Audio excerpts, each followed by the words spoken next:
আরেকবার আমি ধন্যবাদ জানাতে চাই সকল সংগঠনে এখানে যারা আছেন।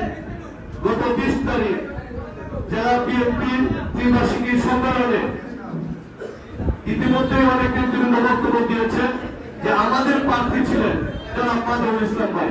অত্যন্ত পরিশ্রম করে দিন রাত আপনারা ঝড় বৃষ্টি উপেক্ষা করে এই 20 তারিখ আপনারা ইতিমধ্যেই প্রমাণ করেছেন জেলা বিএনপি জনাব মাজহারুল ইসলাম ভাইকে সাধারণ সম্পাদক নির্বাচিত করে আমরা আগামী সংসদ নির্বাচনে আমরা আবার ঐক্যবদ্ধভাবে প্রমাণ করতে চাই কিশোরগঞ্জের সকলে এক আসন মাজহারুল ইসলাম মাজহারুল ভাইয়ের যোগ্য।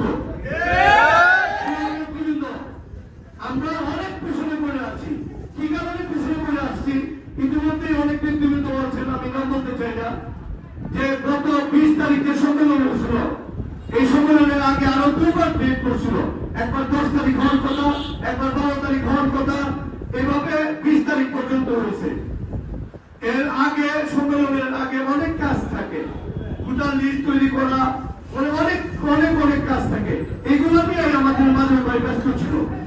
আমরা এখন পর্যন্ত আমাদের কিশোরগঞ্জ সদরে 11টা ইউনিয়ন, 99টা ওয়ার্ড, কিশোরগঞ্জ পৌরসভায় 9টা ওয়ার্ড এবং হোসেনপুর 7টা ইউনিয়ন এবং হোসেনপুর পৌরসভা, আমরা যদি 11টা ইউনিয়ন এবং 7টা ইউনিয়নে আমাদের কিন্তু এই পর্যন্ত মাজহারুল ভাইও যাই নাই, আমরা কেউই যাই নাই মাজহারুল ভাইয়ের পক্ষে যে মাজহারুল ভাই আমাদের প্রার্থী।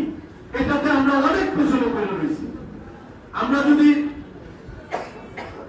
আজকে এখানে যারা আয়োজন করেছেন আমি তাদের উদ্দেশ্য করে বলতে চাই, অনেক প্রস্তাব হয়েছে। আমি